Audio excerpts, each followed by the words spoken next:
Courtroom procedures. Would you state your name for the record, please? Part 1. Your attribute for the record, please. Cheyenne Matola Cushman L. on behalf of the Marrakesh Empire Aboriginal Laws. All right. I want to ask you a couple of questions, please. The first question I want to ask you is, are you employed? Objection, man. This hearing is supposed to be about jurisdiction. This court has no jurisdiction. The court has no jurisdiction to determine its own jurisdiction for a basic issue in any case before a tribunal. Well, if I have no jurisdiction to determine my own jurisdiction, how are you going to get that issue resolved? Listen, this case in this courtroom is a culpable, incompetent court of jurisdiction. You can't, according to federal case law, you can't set another hearing to reach and determine your own jurisdiction. As I've stated for the record plenty of times, I'm only handling threat, duress, and coercion, and because the prosecution falsely holds my property, and I'm here to clarify that matter. Other than that, I'm here under threat, duress, and coercion. It is completely against federal case law. It has power to act, and the court must have the authority to decide that question in the first instance. That's Rescue Army versus Municipal Court of Los Angeles. A departure by a court from the recognized and established requirements of law, however close apparent adherence to mere form and method of procedure, which has the effect of depriving one of a constitutional right, is in excess of jurisdiction. You have the flag right behind you, ma'am. May I interrupt you for a moment, please? You may not, ma'am. Then Objection. would you, when you're done speaking, would you let me know so that I can ask a question? I'm not obligated to answer any questions, so I have no intentions of answering any question. I'll ask it anyway, and then I'll ask it anyway, and you can decide what you want to say. Thus, where a judicial tribunal has no jurisdiction of the subject matter on which it assumes to act, its proceedings are absolutely void in the fullest sense of the term, Dillon versus Dillon.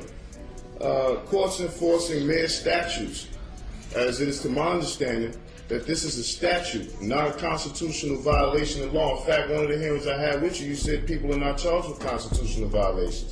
I don't understand how you could be enforcing statutes and you have the U.S. flag behind you, as if you hadn't taken an oath to uphold the Constitution.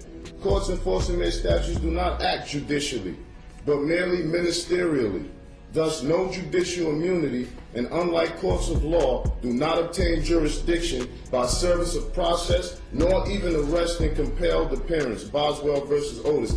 I've been here 3 or 4 times under threat, duress, and coercion. Prosecution doesn't even have folders in front of him. He has no objections. He has nothing to say. He cannot prove jurisdiction. This court should have been dismissed this case. This is a culpable court of incompetent jurisdiction. The fact that petitioner was released on a promise to appear before a magistrate for an arraignment, that fact is circumstance to be considered in determining whether the first instance there was a probable cause for the arrest. Monroe versus Popper. There is no discretion to ignore the lack of jurisdiction.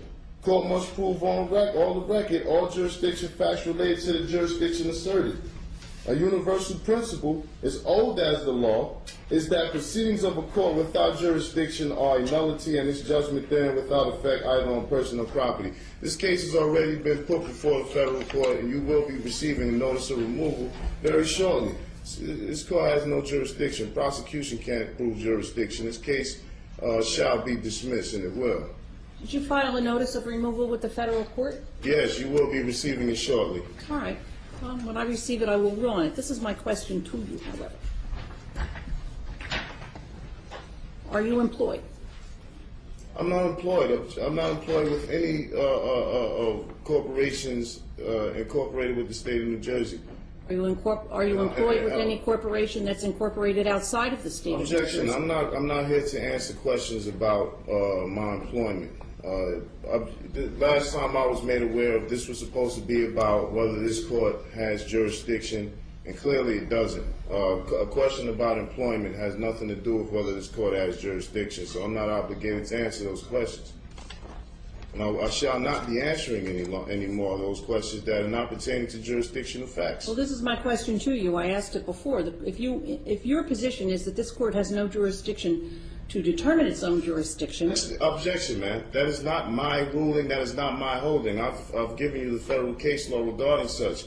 Maybe you can take some time out that you need to do to recheck that, but that's what the case law says, not what I said. Well, I do have jurisdiction over you. Number one, you're here in my courtroom. Objection, Number ma'am. two- You do not have jurisdiction over me. I'm here by way of threat, duress, and coercion. The federal case law stipulates already that compelled appearance and arrest warrants doesn't give a minister acting ministerially and not judicially enforcing their statute's jurisdiction. That's incorrect and false. You do not have jurisdiction because I'm here. You've told me before when I was here that you would lock me up if I didn't come, which was threat, duress, and coercion.